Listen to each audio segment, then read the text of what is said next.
ఏదైనా ప్రమాదాలు సంభవించినప్పుడు గాయాలు అవుతూ ఉంటాయి.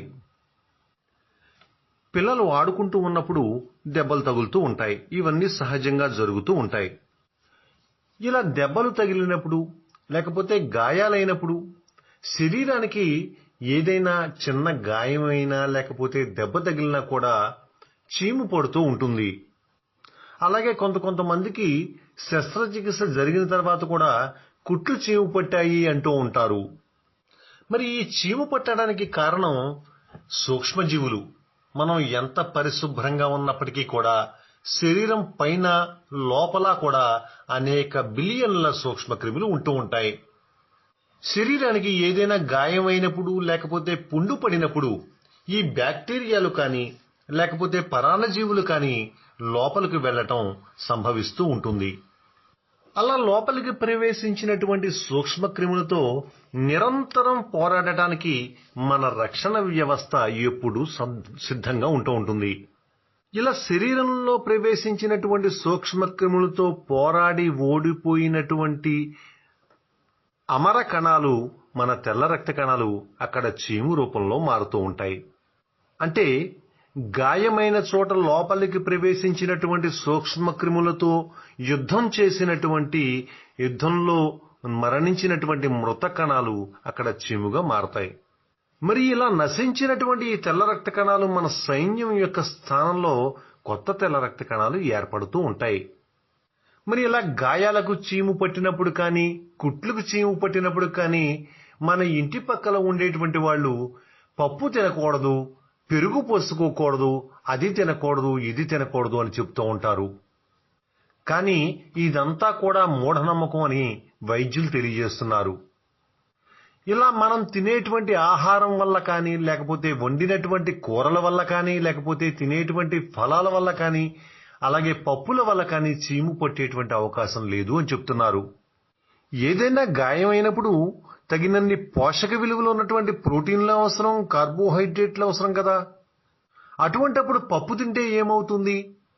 నిజంగా పప్పు తింటేనే గాయమైనా మానుతుంది, అలాగే శస్త్రచికిత్స చేసినప్పుడు కుట్లైనా త్వరగా మానుతూ ఉంటాయి. ఎప్పుడైనా సరే మన రోగ నిరోధక వ్యవస్థ పటిష్టంగా ఉండాలి అంటే, తెల్ల రక్త కణాలు చక్కగా తయారు కావాలి అంటే పోషకాహారాన్ని తీసుకోవటం వల్ల మంచిది. అసలు చీము అంటే ఆ ప్రాంతంలో చనిపోయినటువంటి కండర కణజాలం, అలాగే తెల్ల రక్త కణాలు, అలాగే బ్యాక్టీరియాలు, వీటి యొక్క కలయికతో కూడిందే చీము అని చెప్పుకోవచ్చు. ఇక్కడ ఉన్నటువంటి చేరినటువంటి బ్యాక్టీరియాలు కూడా ఈ చీములో ఉంటూ ఉంటాయి. కాబట్టి ఏదైనా గాయం త్వరగా మానటం లేదు, ఎక్కువ కాలం చీము కారుతోంది అంటే వైద్యులు ఆ చీముని పసని కల్చర్కి పంపుతూ ఉంటారు. ఇలా శరీరంలోకి ప్రవేశించినటువంటి బ్యాక్టీరియాలు కానివ్వండి లేకపోతే సూక్ష్మజీవులు కానీ ఈ సమీపంలో ఉండేటువంటి కండర కణజాలం యొక్క మరణానికి కూడా దారితీస్తూ ఉంటాయి. అలాగే ఈ సూక్ష్మజీవులు ఈ చీముతో నిండినటువంటి ఒక కుహరాన్ని ఏర్పరచుకుంటూ ఉంటాయి. ఈ కుహరాన్నే మనం వ్రణం లేకపోతే పుండు అని పిలుస్తూ ఉంటాం. శరీరంలో ఏ భాగంలో అయినా లేకపోతే ఏ అవయవంలో అయినా చీము పట్టేటువంటి అవకాశం ఉంది. అలాగే చీముతో కూడినటువంటి పుండు సంభవించేటువంటి అవకాశం కూడా ఉంది. మరి ఇలా పుండు పడినప్పుడు, చీము పట్టినప్పుడు ఆ ప్రాంతంలో వాపు రావచ్చు, నొప్పి రావచ్చు, అలాగే ఎరుపుగా రావచ్చు, మంట పుట్టవచ్చు, జ్వరం రావచ్చు, చలితో కూడినటువంటి జ్వరం రావచ్చు.